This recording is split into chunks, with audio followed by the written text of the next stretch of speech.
Hello everyone, it's Denise. So I'm on here to do my Bible time with you guys. So for those of you that have, this is the book we've been reading from, Illustrated Family Bible Stories, over 200 beautifully illustrated stories from the Old and New Testaments. So hang on, give me a moment. I lost the page. I had my marker in there and I lost the page. Oh man. Just hang on, I gotta figure this out. Of course, I had to close it, eh? Hang on, let me find it. I can find one of the stories. Where it becomes one. Okay, here. I'm almost here. Hang on. Yeah, this is it. Okay, I found it. Okay, so I'm going to show you guys the pictures. Story that we'll be reading today. Hang on. So it is. See? That's the pictures. Try not to show you the other page because that's for tomorrow, right? Okay. So the first fact is inside a synagogue. A synagogue is a place where Jews meet each Sabbath Saturday to pray and to hear the Bible read and taught. Even today in Orthodox synagogues, women sit separately in a gallery or behind a screen and are not allowed to speak. A box or ark containing the scrolls of the Torah is in the middle of the building. Now I'm just going to read you the other fact. Didn't have a picture. So remember, see, this is something that God has. Because I heard the true Sabbath day is on Saturday, and I guess that's just what I was taught or I found out. So I've been doing my Sabbath day on Saturday instead of Sunday. Most people do it Sunday, right? But reading that saying that they were, when they said inside the synagogue, a synagogue is a place where Jews meet each day, Sabbath day, Saturday, to pray and to hear the Bible read and taught. So that's how I think it really originally was Saturday. But anyway, I wasn't really taking the Sabbath day serious, guys, and I was forgetting about it, and everything wasn't good.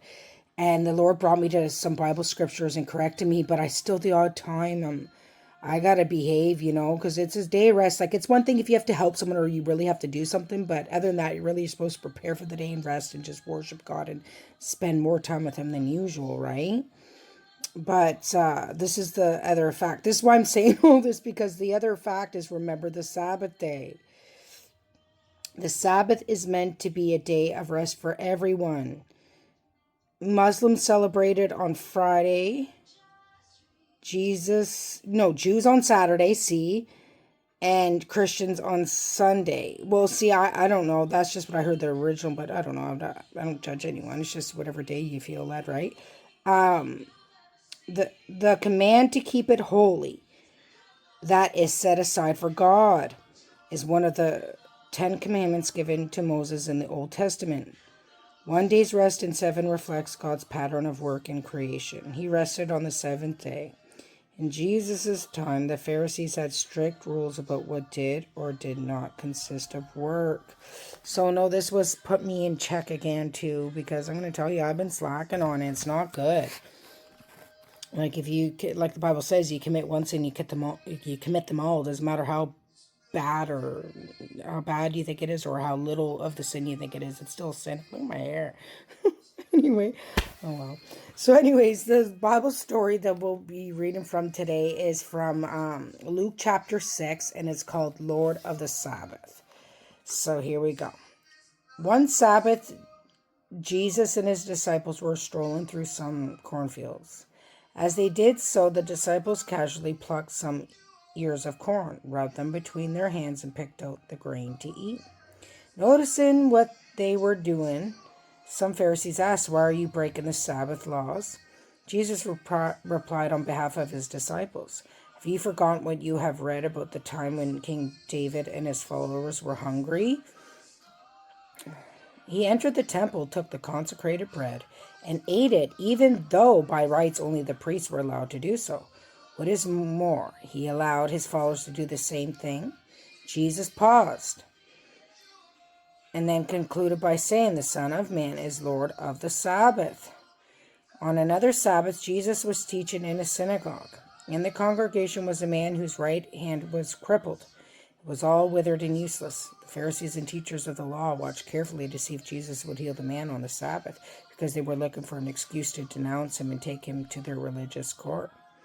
Jesus knew exactly what they were thinking, and so he deliberately told the man to stand up in a place where everyone could clearly see him. Jesus then addressed the congregation. I have a question for all of you. What is the correct way to behave on the Sabbath? Is it right to do good or evil, to save a life or take it away? He looked around to see if anyone was courageous enough to give him an answer. But when no one said anything, he faced the man and said, "Stretch your hand right out." In an instant, the right hand became powerful once again. Jesus' opponents were outraged, and they began to debate among themselves what ought to be done with him. Now listen to this, okay? So do you see that? Like how, oh yeah, you're not supposed to do anything on the Sabbath, but no, if you were, oh, what are you going to do? Someone's dying and you're not going to go save their life because it's the Sabbath, or someone needs to be healed. Like, what are you going to not help them? Or just say someone had to move on the Sabbath day. What are you going to do? Not help or not move? Do you know what I mean? Like there's a fine line between all of it. Like, you got to think, Jesus is love. He's not cruel. And an example, okay, here's an example too. We're not to lie, right? But what are you going to do? Like, think of the story of Rahab. She lied and hid those people in the Bible. I forget who exactly. She hid them and lied and saved their lives. And God, I think it said in the Bible, God considered her righteous for that. Like he looked at Rahab as good as doing that. So you got to think, yeah, it's not good to lie. We're not to lie. But what are you going to do if someone's in danger? Like just say you were hiding someone. Like if you put it this way, if you have to lie to save someone's life, I don't think God's going to hold that against you because you're saving someone's life.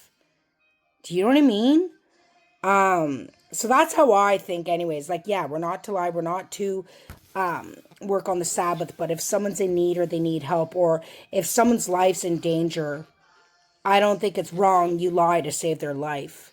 You know what I mean? So there's a fine line between everything. So anyways, that's my input on all this. So God willing, I'll get on here tomorrow and share another story with you guys. God bless.